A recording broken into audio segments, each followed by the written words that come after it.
Hey, how's it going? How's Corvo? It's Rex Corvo coming at you with something pretty unique today. So we're actually going to be talking about our symposium, and we have some special things in front of us here. I am joined by four awesome members of the house, including myself, because I'm also an awesome member. I have, on my left, I have Henri Benet, Esquire. I have Miss Jessie Bishop, also Esquire. And I have my lovely wife, Regina Corvo. And we're going to send it over to Regina to tell us what wonderful things we have in front of us here. So we're having something called a symposium, which we're going to explain in detail a little bit later. But at the symposium, we're going to be having something called a medieval feast. Now, it will be modified for it'll be modified for our taste buds today because I'm not going to be including things like livers and blood in puddings and things like that. So, but I want you to have a wonderful flavor and taste of this medieval feast that we're going to have. Now, the thing is, when you come to a medieval feast, you bring your own dishes. And so that is something that most LARP communities don't really experience. And so I wanted to share with you a couple of different variations of feastware, feast dishes, and things like that. So we're going to start with the period replication dishes. And Henri's going to help me here. So the first one down here in the front, it's called the replica majolica. So what this dish is an actual physical hand-painted dish to represent something that actually happened, that actually was made in the Middle Ages that they have copies of. You can show them the plate too, please. All right. And then show them the cup.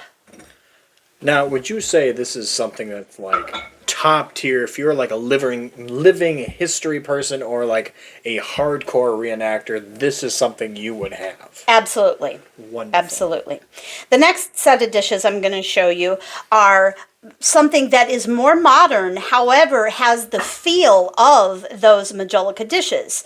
And so these are hand-painted, handcrafted dishes. These actually came from Israel. And show them the bowl, and then show them the plate. And so something like this can actually be used as a more upper-tier, high-born set of feastware. All right? Now, with this, it's to the same quality as the previous one, but because it's more of a modern print, it's still hand painted and all that.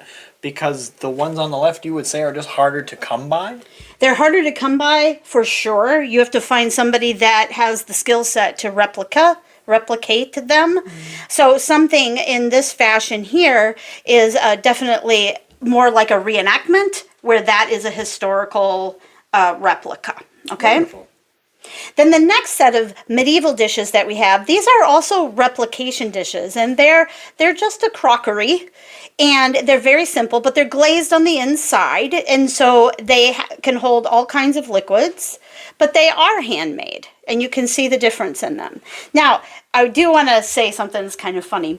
This particular one would have actually been used more as a urinal, but for us, we can use it for a cup because no one has urinated in it. Now, you said crockery before. Is that the historical terminology, or is that a modernism of how to describe it? That is a modern term. So that is not a crock to call that a crockery. Yes, we always have to have a little bit of funny with you around. Of course. All right. Thank you, Henri. May I have a seat? I also want to demonstrate what we understand forks today with the 3-prong and the 4-prong. That is not a medieval fork.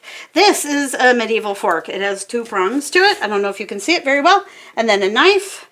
And you would have these in a little pouch when you would go to your feast. Okay? The next stuff, Jessie's going to help me here. So, because these things are very hard to come by in some cases, or more on the expensive end of things, we also have the ability to use something that we can find pretty much anywhere. The thrift stores are a bustle with these items. So Jessie is actually, if she pull up a little bit closer there, that is more of a wooden type plate. Now show them the wooden bowls. Nope, right there. So those are two different types of bowls, and you have to be careful because the bowl on the right, the left side, sorry, it will hold soups and things like that, but the bowl on the right will only hold salads. You see the difference in the way it is. Then we have things that are pewter. So let's see the pewter plates. There's two different types here. They're different sizes. Okay, and then we have the pewter bowl behind you there. And then we have pewter cups, and we have different types. So we have more of a goblet, and then we have the type that she's about to hold up was more, like a mug. And then the goblets here. And then we also have the copper.